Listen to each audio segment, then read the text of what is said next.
Hello साथियों, कैसे हो आप सभी। उम्मीद है आप सभी अच्छे होंगे। मैं हरवेंद्र एक बार फिर से आप सभी साथियों का अपने परिवार हर क्लासेस 24 में आपका स्वागत करता हूं। आज बात करेंगे जो आरआरबी एनटीपीसी के फॉर्म भरे जा रहे हैं, तो उसमें जो अभ्यर्थी यानी फॉर्म भर रहे हैं उन्हें यानी सबसे ज़्यादा जो डाउट हो रहा है वो ये हो रहा है कि सर यानी किससे फॉर्म भरना चाहिए, यानी कौन से जोन से मतलब हमारा यानी काफ़ी यानी आसानी से सिलेक्शन हो सकता है, या कौन से जोन में मतलब ज़्यादा जैसे कट ऑफ जा सकती है। तो वो सभी जानकारी आपको इस वीडियो में मिलेगी। इस वीडियो में हम बात करेंगे जो पुरानी जैसे आरआरबी एनटीपीसी के एग्ज़ाम हुए हैं, तो उसमें जो कट ऑफ रही हैं जोनों में, अलग अलग जोनों की, तो वो इस वीडियो में बताएंगे। तो उसके हिसाब से आपको पता चलेगा कि आपकी जैसे कौन से जोन यानी जिसमें आपका यानी सिलेक्शन होने के चांस बन सकते हैं। तो आप इस वीडियो को बहुत ही ध्यानपूर्वक से देखें, क्योंकि एक अच्छा जोन चुनने से काफ़ी आसानी से सिलेक्शन हो जाता है। क्योंकि जैसे आपने यदि अच्छा जोन चुन लिया तो हो सकता है कि आपकी मीडियम यानी स्कोर से भी आपका सिलेक्शन हो सकता है। नहीं तो बहुत से अभ्यर्थियों के साथ ऐसा भी हो जाता है कि नंबर तो बहुत अच्छे आते हैं लेकिन सिलेक्शन नहीं हो पाता, क्योंकि वहाँ की मेरिट बहुत ही हाई चली जाती है। तो इसलिए जोन यानी अच्छा चुनना बहुत ही ज़रूरी है। और यदि आपने अभी तक अपने इस यूट्यूब चैनल को सब्सक्राइब नहीं किया है तो सब्सक्राइब जरूर कर लें, क्योंकि यदि आप सब्सक्राइब कर लेंगे तो इसी तरह की महत्वपूर्ण जानकारी आपको लगातार मिलती रहेगी। इस वीडियो में हम बात करेंगे सबसे पहले जैसे सेफ जोन, डेंजर जोन के बारे में, उसके अलावा यानी आपकी प्रीवियस ईयर की कट ऑफ के बारे में, और आपको यानी कौन कौन सी गलती नहीं करनी है, तो आप यानी उन गलतियों को बचाव करेंगे जिससे आपको यानी कोई भी दिक्कत आगे ना आए। सबसे पहले बात कर लेते हैं आपके आरआरबी अजमेर की जो कट ऑफ रही है आपकी, उसके बारे में। तो आरआरबी कट ऑफ यानी जनरल की जो कट ऑफ रही थी कैटेगरी यानी नंबर 1 की, तो वो 83 के आसपास रही थी। उसके बाद कैटेगरी नंबर 2 की रही थी वो 80 के आसपास जनरल की, और उसके बाद तीसरी और पाँचवीं कैटेगरी में 74 और 77 के आसपास आपकी रही थी। ऐसे ही एससी की 74 के आसपास, 73 के आसपास और 66 के आसपास और 67 के आसपास, ये अलग अलग कैटेगरी की आपकी कट ऑफ रही थी। एसटी की 76 रही थी कैटेगरी यानी 1 में, और आपकी यानी तीसरी और पाँचवीं रही थी यानी 67 और 72। तो ये क्या है आपकी यानी कट ऑफ है जो आरआरबी एनटीपीसी के यानी एग्जाम हुए थे उनकी यानी फाइनल जो कट ऑफ लगी थी आपकी यानी सीबीटी 1 की, तो उसकी ये आपकी कट ऑफ की यहाँ पर डिटेल है। उसके अलावा आपको बता दें ओबीसी में तो 80 रही थी कैटेगरी 1 की, 78 रही थी कैटेगरी 2 की, और तीसरी की रही थी करीब 73 के आसपास, और आपकी यानी पाँचवीं कैटेगरी की रही थी वो आपकी 74 के आसपास रही थी। ईडब्ल्यूएस की 77 के आसपास। उसके बाद आपकी यानी कैटेगरी 2 में भी 77 के आसपास, तीसरे में आपकी 70 के आसपास, और आपकी पाँचवें में 74 के आसपास कट ऑफ रही थी। एक्स सर्विसमैन की 60 के आसपास पहली कैटेगरी में, दूसरी 57, तीसरी और पाँचवीं 41 और 43 आपकी रही थी। ऐसे ही बात कर लेते आरआरबी अहमदाबाद। आरआरबी अहमदाबाद में जनरल की आपकी कट ऑफ रही थी 80, और एससी की रही थी आपकी 73, और एसटी की रही थी 72, और ओबीसी की रही थी आपकी 77, और ईडब्ल्यूएस की रही थी 77, और एक्स सर्विसमैन की 52, और उसके अलावा अलग अलग कट ऑफ आपकी रही थी कैटेगरी नंबर के हिसाब से। तो ये आपकी यानी क्या है, तो ये आपकी जोन वाइज कट ऑफ्स हैं, जिससे जो यानी पुराने जो अभी यानी वैकेंसी आई थी तो उनकी ये कट ऑफ है, जिससे आपको ये पता चल जाएगा कि इस बार यानी कितनी कट ऑफ जा सकती है। जबकि जो ये कट ऑफ है तो इस बार से भी ये वैकेंसी ज़्यादा थी, और इस बार यानी इनसे कम वैकेंसी आई हैं, तो हो सकता है कि इनसे भी ज़्यादा जाने के चांस रहें। तो आपको यानी इस हिसाब से तैयारी करनी है और जोन को इस हिसाब से चुनना है कि आपकी यानी कट ऑफ यानी आसानी से आपका सिलेक्शन हो पाए। उसके बाद बात कर ले आपकी जो बेंगलुरु है उसकी, तो कैटेगरी 1 में जनरल की रही थी 76, और एससी की रही थी वो आपकी रही थी 69 के आसपास, और एसटी की रही थी 64 के आसपास, ओबीसी की रही थी आपकी 73 के आसपास, एक्स सर्विसमैन की 72 के आसपास। उसके अलावा आपकी भुवनेश्वर की जनरल की रही थी 80 के आसपास, एससी की रही थी 75 के आसपास, एसटी की रही थी आपकी 70 के आसपास, ओबीसी की रही थी 79 के आसपास।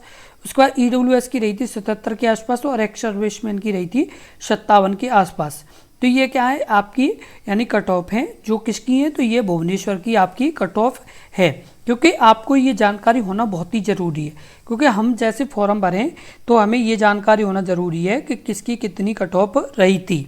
उससे क्या है कि एक अनुमान लग जाता है कि इस बार कितनी कट ऑफ जा सकती है। उसके अलावा आपको एक और महत्वपूर्ण बात बता दें कि ये जो आपकी जितनी भी कट ऑफ है, जितनी भी यानी रेलवे जोन की कट ऑफ है, तो आपको बता दें कि इस वीडियो के डिस्क्रिप्शन में यानी टेलीग्राम चैनल और व्हाट्सएप चैनल के लिंक दे दिए गए हैं। टेलीग्राम चैनल पर जा कर के आपको ये पूरी कट ऑफ की यानी PDF मिल जाएगी, तो आप वहाँ पर भी यानी पूरी जानकारी देख सकते हैं। उससे क्या है यानी सभी जोन की हमने टेलीग्राम चैनल पर भी अपलोड कर दी है, जिससे अभ्यर्थी अपनी पूरी यानी एक एक जैसे कट ऑफ को नोटिस कर पाएँ। जिससे क्या है कि अभी यदि आपका जैसे 1 घंटे टाइम लग जाएगा, लेकिन आपकी ये जानकारी आगे काफ़ी काम आएगी। जब आपकी यानी कट ऑफ लगेगी तब आपको महसूस होगा कि सर ने बिल्कुल सही कहा था, उस टाइम हमने जोन सही चुन लिया था, तो उससे हमारा यानी आसानी से सिलेक्शन हो पाया। अन्यथा यदि हम जोन सही नहीं चुन पाते तो हमारी यानी कट ऑफ बहुत हाई जाती और बेशक हमारे नंबर अच्छे होते फिर भी हमारा नंबर आना बहुत मुश्किल हो जाता। तो इसलिए जोन को यानी चुनने में बिल्कुल गलती ना करें, जोन सही चुनें जिससे आपको यानी आसानी से सिलेक्शन मिल पाए। उसके बाद बात कर लें आपकी भोपाल की, तो भोपाल की जनरल की रही थी 77 के आसपास, SC की रही थी 67 के आसपास, ST की रही थी 63 के आसपास, OBC की रही थी 73 के आसपास, EWS की रही थी आपकी 73 के आसपास और एक्स सर्विसमैन की 30 के आसपास आपकी कैटेगरी 1 की कट ऑफ रही थी। कैटेगरी 2 की और 3 की और 5 की भी यहाँ पर कट ऑफ है, वो भी आप आसानी से देख सकते हैं। तो ये इससे क्या है आपको क्लियरिटी मिल सकती है, क्योंकि हमें जो पुरानी कट ऑफ हैं इनसे ये अनुमान लगाया जा सकता है कि हमारा कितना स्कोर होना चाहिए जिससे हमारा आसानी से सिलेक्शन हो पाए और जोन भी अच्छा चुन पाए। उसके बाद बात कर लेते हैं RRB चेन्नई। चेन्नई की जो जनरल की कैटेगरी 1 की रही थी वो 76 के आसपास, SC की रही थी 67 के आसपास और ST की रही थी वो 61 के आसपास और आपकी OBC की रही थी वो 74 के आसपास, EWS की रही थी 70 के आसपास और आपकी एक्स सर्विसमैन की रही थी वो आपकी 34 के आसपास कट ऑफ रही थी।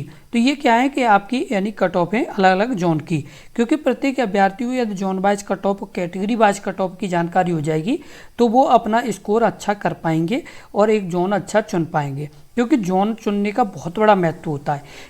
पिछली वैकेंसियों में ऐसा भी हुआ है कि एक अभ्यर्थी के जैसे मान लो 65 नंबर हैं, 65 नंबर हैं और एक अभ्यर्थी के जैसे आपके करीब 75 नंबर है, 75 या 74 नंबर हैं, तो जो 65 वाले अभ्यर्थी है उसका यानी आगे की प्रोसेस में सिलेक्शन हो गया है और 75 वाले का नहीं हुआ है। क्यों?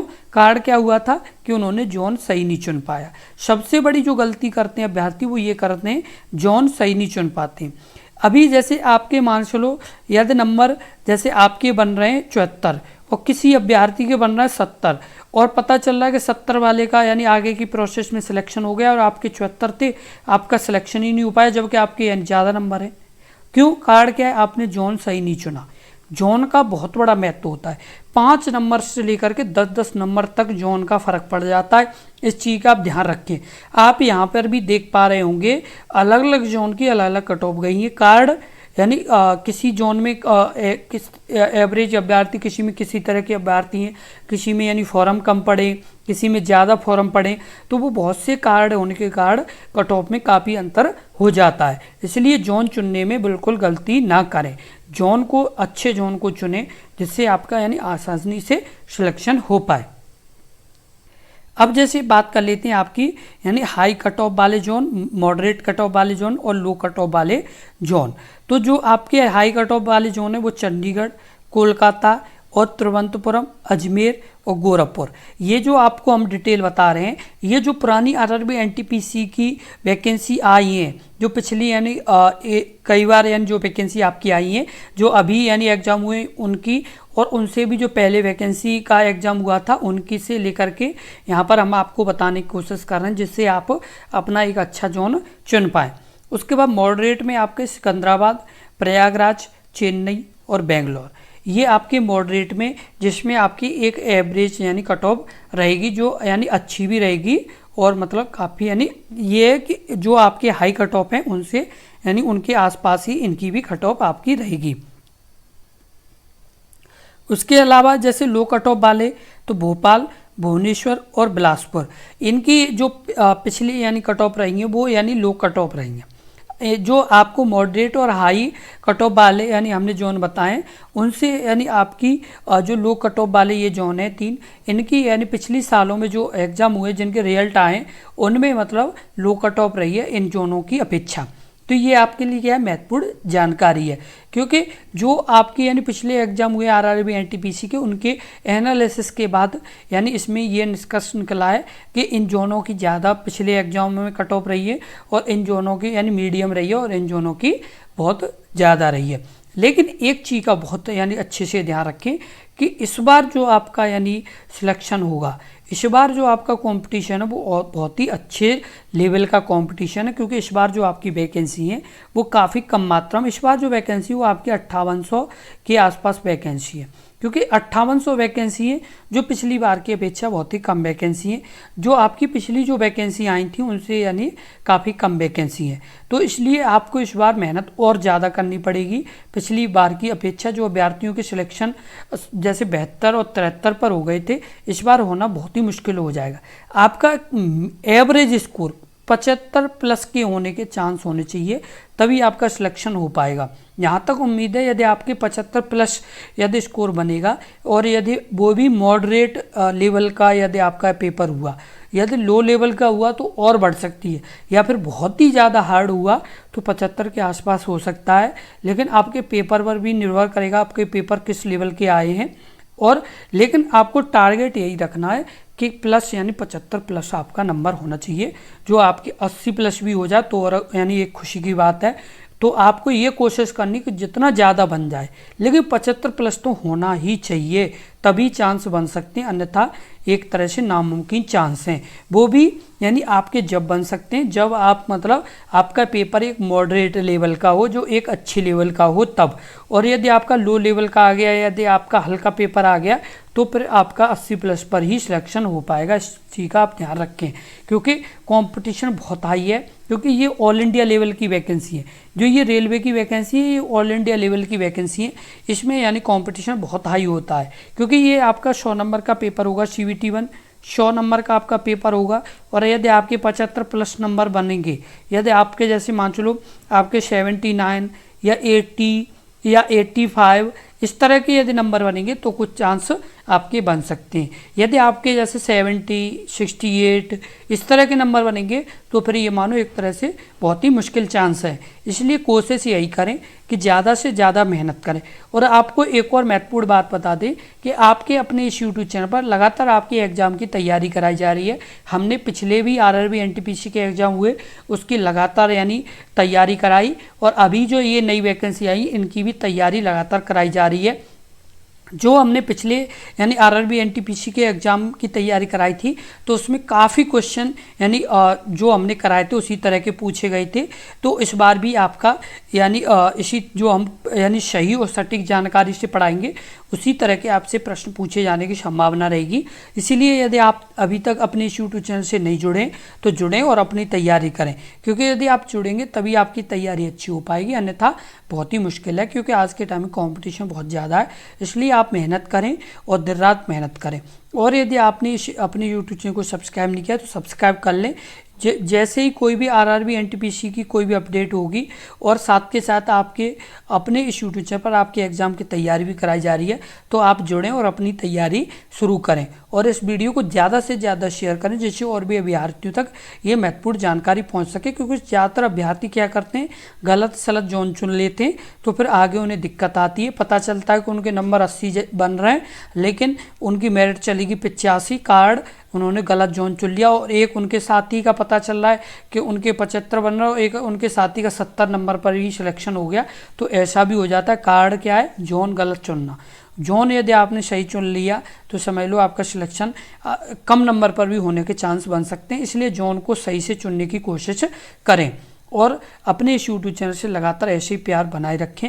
हम ये वादा करते हैं कि आप जितनी मेहनत करेंगे उतनी हम आपके साथ करते रहेंगे, बस आप अपने एग्ज़ाम की तैयारी मन लगा के करें। क्योंकि यदि आपको 75 प्लस स्कोर करना है तो आपको अभी से करना पड़ेगा, क्योंकि आपके पास टाइम कम है।